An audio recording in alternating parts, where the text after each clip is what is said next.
ሰላም ጤና ስጥልኝ። የደም ግፊት ያለባችሁ ወይንም የደም ግፊት ወደፊት እንዳይዛችሁ መከላከል የምትፈልጉ አብዛኛውን ጊዜ የደም ግፊት ሲባል እንግዲህ ወደ አእምሯችን ቶሎ የሚመጣው መድኃኒት የመውሰድ ነገር ነው።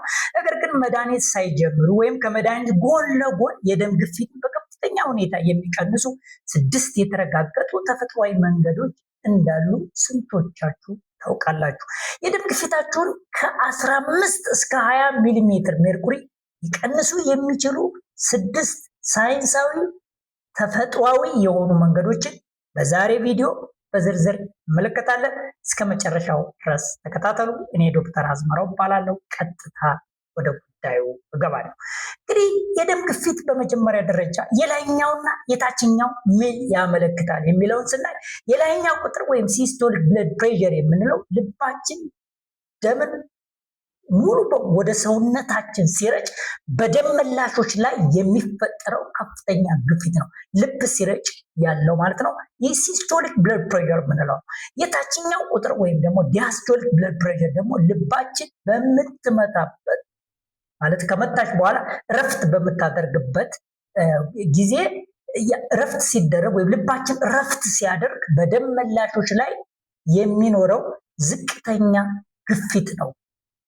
ዲያስቶሊክ ብለድ ፕሬሸር የሚለው እንግዲህ ዲፋይን ካደረግን በኋላ አንድ ሰው የደም ግፊቱ ከፍ አለ የሚባለው ቁጥሩ እንዴት ሲሆን ነው? መቼ ነው መድኃኒት መጀመሪያ ያለበት የሚለውን በመጀመሪያ ደረጃ ስናይ እንግዲህ ይህ በአሜሪካ የልብ ሕክምና ኮሌጅ እና የልብ ማህበር ማለት አሜሪካን ኮሌጅ ኦፍ ካርዲዮሎጂ እንዲሁም ደግሞ አሜሪካን ሃርት አሶሲዬሽን በሚለው መመሪያ መሰረት የላይኛው የደም ግፊት ከ130 እስከ 139 የታችኛው ደግሞ ከ80 እስከ 89 ሲል ከፍ አለ የሚል የመጀመሪያውን ደረጃ ይሰጠዋል ማለት ነው። ወይም ደግሞ የአውሮፓ የደም ግፊት ማህበር እና የዓለም የጤና ድርጅት የዩሮፒያን ሶሳይቲ ኦፍ ሃይፐርቴንሽን እና ወርልድ ሄልዝ ኦርጋናይዜሽን ደግሞ የላይኛው ከ140 እና ከዛ በላይ ማለትም ከ140 እስከ 159 ታዲያ ለምሳሌ ከ90 እስከ 99 ሲሆን ይሄንን ደረጃ 1 ወይም እርከን 1 ይባላል ማለት ነው። ከዛ በላይ እንግዲህ ደረጃ 2 የሚባሉት እንግዲህ ከ160 የላይኛው እስከ 179 ገደማ አካባቢ ይሄው ደግሞ የታችኛው ደግሞ ከ100 እና እስከ 109 ገደማ ያለውን ደግሞ ደረጃ 2 እየተባለ ይከፋፈላል።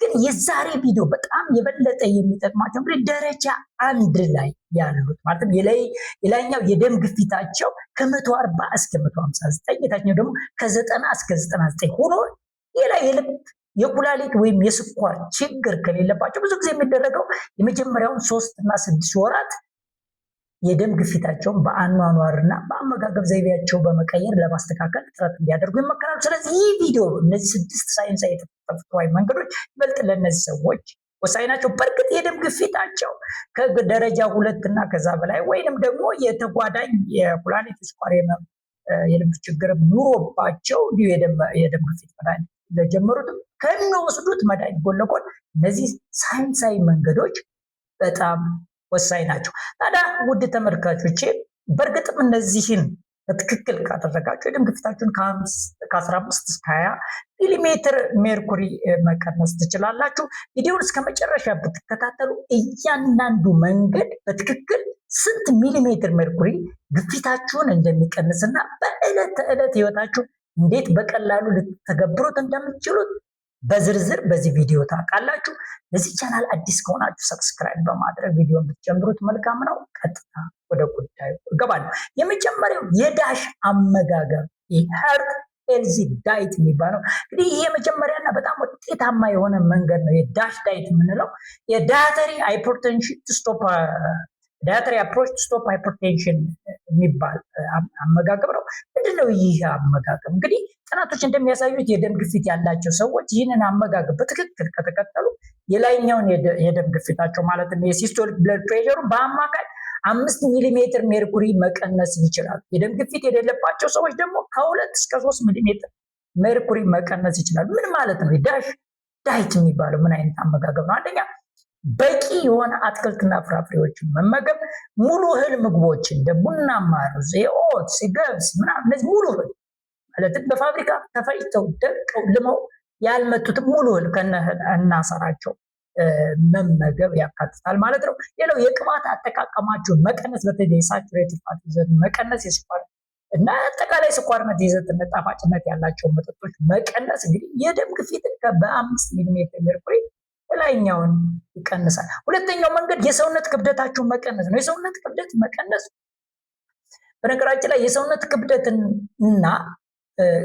የሰውነት ክብደት ከደም ግፊት ጋር በጣም ጠንካራ የሆነና ቀጥተኛ የሆነ ግንኙነት አለው። ስለዚህ የሰውነት ክብደቱ ከፍ ያለ ሰው የሰውነት ክብደቱን መቀነስ የደም ግፊቱን ለመቀነስ በጣም ወሳኝ። በቀነሱት በእያንዳንዱ 1 ኪሎ ግራም የሰውነት ክብደት የላይኛውን የደም ግፊት በ1 ሚሊሜትር ሜርኩሪ መቀነስ ይቻላል። ጥናቶች እንደሚያሳዩት እንግዲህ ከ6 እስከ 12 ወራት ውስጥ 5 ኪሎ ግራም ወይም ማለት 10 ፓውንድ ያህል ክብደት የቀነሱ ሰዎች የላይኛውን የደም ግፊታቸውን በ5 ሚሊሜትር ሜርኩሪ መቀነስ ችለዋል። ስለዚህ የሰውነት ክብደትን መቀነስ ሁለተኛው መንገድ ይሆናል። ሶስተኛው የጨው አጠቃቀምን መቀነስ ነው። ይሄ እንግዲህ ብዙ ሰዎች የሚሰጣቸው መረጃ ነው። በእኛ ሀገር ሁኔታ ጥናቶች እንደሚያሳዩት የጨው አጠቃቀማችን ከ9 እስከ 10 ግራም ይደርሳል። ያ ማለት ከሚያስፈልገን እጥፍ ያህል እንጠቀማለን ማለት ነው። በበርበሬ ውስጥ ያለው ከምንጨምረው ጨው ጋር ሲሆን የኢትዮጵያን የጨው አጠቃቀም እስከ 9 ግራም እስከ 2 ማንኪያ ይደርሳል ማለት ነው። ነገር ግን የሚያስፈልጋቸው መጠን በተለይ የደም ግፊት ያለባቸው ሰዎች የጨው አጠቃቀማቸውን መቀነስ ከ1 የሻይ ማንኪያ እንዳይበልጥ ማድረግ ወሳኝ ነው። ስለዚህ የጨው አጠቃቀምን በ25% ብቻ መቀነስ ጥናቶች እንደሚያሳዩት የላይኛውን የደም ግፊት በ5 ሚሊሜትር ሜርኩሪ ይቀንሳል። የደም ግፊት የሌለባቸው ሰዎች ደግሞ ከ2 እስከ 3 ሚሊሜትር ሜርኩሪ የደም ግፊታቸውን ይቀንሳሉ። ስለዚህ በቀን ከ1500 እስከ 2300 ሚሊግራም የተጣራ ሶዲየም፣ ይህ ማለት 1 የሻይ ማንኪያ አጠቃላይ የቀን ፍጆታችሁ ጨው መብለጥ የለበትም ማለት ነው። 1 የሻይ ማንኪያ በላይ በተለይ የታሸጉ የተቀነባበሩና እነዚህ ፈጣን ምግቦች ላይ በርካታ ጨው ወይም ደግሞ ብዙ ጨው ሊኖር ስለሚችል እነሱ ምግቦች ላይ ፈጽሞ መጠንቀቅ አለ። ፒዛ፣ በርገር የመሳሰሉት ጨምሮ ማለት ነው ጥንቃቄ ማድረግ አለባችሁ። በዚሁ አጋጣሚ የደም ግፊት ያለባችሁ ጨው ብቻ ሳይሆን ስኳር መቀነስ ይኖርባችኋል። ምክንያቱም ስኳር ከጨው ባልተናነሰ የደም ግፊትን ከፍ ሊያደርግ ይችላል። ሌላው የምትመከሩት ደግሞ የፖታሽየም መጠናችሁ ማሳደግ። እንግዲህ ግፊት ያለበት ሰው ጨው ቀንስ እንደሚባል ሁሉ በሌላ በኩል ደግሞ የፖታሽየም ምግቦችን ወይም ደግሞ የፖታሽየም መጠን ያጠቃቀማችሁ ማሳደግ ነው።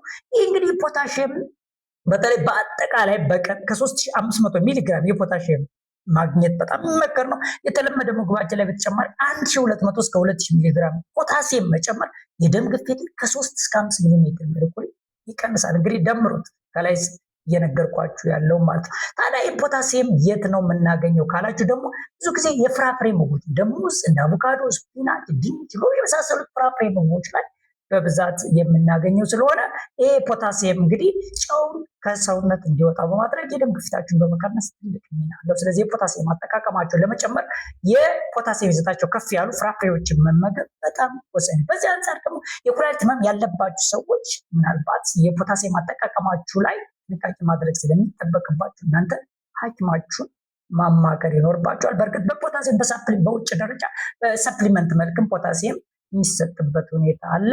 አምስተኛው መንገድ የአካል እንቅስቃሴ ማድረግ በጣም ወሳኝ ነው። የደም ግፊታችሁን ለመቀነስ የቱንም ያህል ትንሽ እንቅስቃሴ ማድረግ በጣም ወሳኝ ነው። ነገር ግን አብዛኛውን ጊዜ በሕክምና መመሪያዎች የሚመከረው በሳምንት ቢያንስ 150 ደቂቃ ያ ማለት 5 ቀን እንቅስቃሴ ብታደርጉ በእያንዳንዱ ቀን 30 ደቂቃ ያህል እንቅስቃሴ እንኳን ማድረግ የደም ግፊታችሁን በእጅጉ ይቀንሳል። ለምሳሌ ፈጣን የሆነ እርምጃ፣ ሩጫ፣ ዋና ወይም ብስክሌት መጋለብ፣ ኤሮቢክስ የመሳሰሉት እነዚህ አይነት እንቅስቃሴዎችን ማድረግ የደም ግፊታችሁን 150 ደቂቃ በሳምንት ከ5 ሚሊሜትር ሜርኩሪ የላይኛውን ይቀንሳል። በተለይ የጥንካሬ እንቅስቃሴዎች የሚባሉት እንደ ዳይናሚክ አይዞሜትሪክ ሬዚስታንስ የሚባሉት የሰውነት እንቅስቃሴዎች መገጣጠሚያችሁ እንደ ፕላንክ ለምሳሌ ፕላንክ የምንለው አይነት ኤክሰርሳይዝ ሊሆን ይችላል። እንደዚህ አይነት መገጣጠሚያዎቹ ሳይንቀሳቀስ የምታደርጉት እንቅስቃሴዎች እስከ 7 ሚሊሜትር ሜርኩሪ የደም ግፊትን ለመቀነስ ይረዳል። ስድስተኛው መንገድ የአልኮል መጠጥን መቀነስ ነው። የአልኮል አጠቃቀማችሁ ላይ ገደብ እንግዲህ በፊት ከ1 እስከ 2 ድረስ ይጠጡ ይባል የነበረው አሁን እሱ መመሪያ ተሻሽሎ ምንም አይነት ደህንነቱ የተጠበቀ የአነስተኛ የአልኮል መጠጥ መጠን የለም። ዜር ኢዝ ኖ ሴፍ አልኮል። ስለዚህ አልኮል መቀነስ የደም ግፊታችሁን ለመቀነስ በጣም ወሳኝ ነው። ማቆም ይኖርባችኋል የደም ግፊት ያለባችሁ ማለት ነው።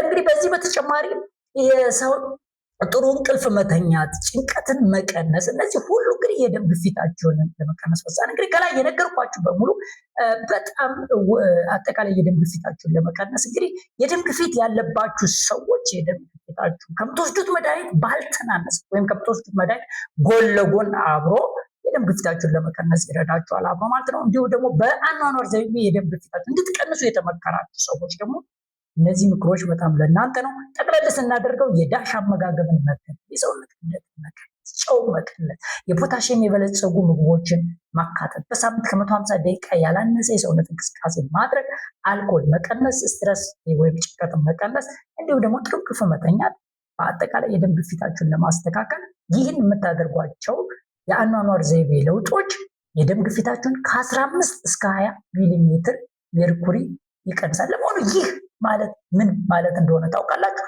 በአማካኝ አንድ የደም ግፊት መድኃኒት ግፊትን የሚቀንሰው ከ7 እስከ 10 ሚሊሜትር ሜርኩሪ ብቻ።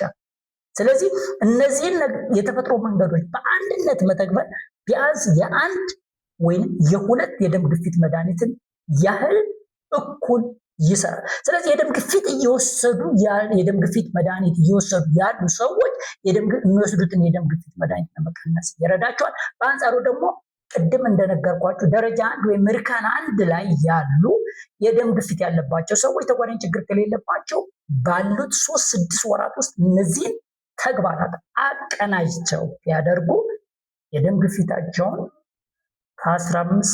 ከ10 እስከ 15 ሚሊሜትር መቀነስ ይችላሉ። ቪዲዮ ጠቃሚ ሆኖ ካገኛችሁ ላይክ ማድረጋችሁን አትርሱ። ለወዳጅ ዘመዶቻችሁ እንዳይደርስ ከፈለጋችሁ ደግሞ ሸር አድርጉት። ማንኛውም ጥያቄ ካላችሁ ኮሜንት ላይ አስቀምጡልኝ። ስለተከታተላችሁ በጣም አመሰግናለሁ። ጤናችሁ የተጠበቀ ይሁን።